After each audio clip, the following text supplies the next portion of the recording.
Praise the lord. ದೇವರ ನಾಮಕ್ಕೆ ಸ್ತೋತ್ರ ಉಂಟಾಗಲ್ಪಡಲಿ. ಪ್ರೀತಿಯುಳ್ಳ ದೇವ ಜನರೇ, ಯೇಸು ಕ್ರಿಸ್ತನ ಹೆಸರಿನಲ್ಲಿ ನಾನು ನಿಮ್ಮನ್ನು ವಂದಿಸುತ್ತೇನೆ. ಕೀರ್ತನೆಗಳು 27ನೇ ಅಧ್ಯಾಯ 5ನೇ ವಚನದಲ್ಲಿ ವಾಕ್ಯ ಈ ರೀತಿಯಾಗಿ ಬರೆಯಲ್ಪಟ್ಟಿದೆ.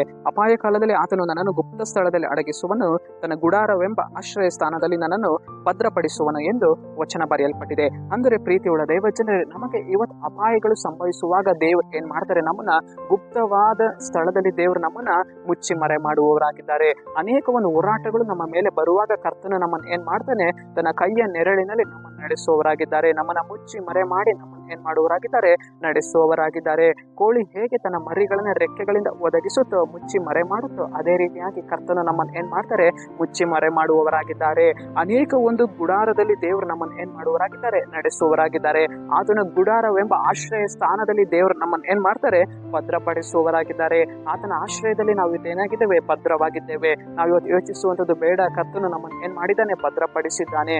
ಅನೇಕ ಹೋರಾಟಗಳು ಬರುವಾಗ, ಅನೇಕ ರೋಗಗಳು ಬರುವಾಗ, ಅನೇಕ ಕೇಡುಗಳು ಬರುವಾಗ, ಸಾಲಗಳು ಬರುವಾಗ ಕರ್ತನು ನಮ್ಮನ್ನು ಏನ್ ಮಾಡ್ತಾನೆ, ಭದ್ರಪಡಿಸುವವರಾಗಿದ್ದಾರೆ. ಮಗನೇ ಮಗಳೇ, ನೀನು ಭಯಪಡಬೇಡ, ನಾನು ನಿನ್ನನ್ನು ಭದ್ರಪಡಿಸ್ತೇನೆ, ನಾನು ನಿನ್ನನ್ನು ನಡೆಸ್ತೇನೆ ಎಂದು ಕರ್ತನು ಇಲ್ಲಿ ಹೇಳುವವರಾಗಿದ್ದಾರೆ. ಸರಿ, ನಾವು ಪ್ರಾರ್ಥಿಸೋಣ.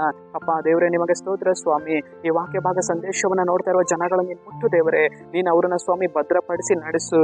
ಎಲ್ಲ ಕೇಡಿನ ಕಾರ್ಯಗಳಿಂದ ತೆಗೆದಾಕಿ ಅಪ್ಪ ಕರ್ತನೆ ಸರಿಯಾದ ಮಾರ್ಗಗಳಲ್ಲಿ ನಡೆಸು ರಾಜ.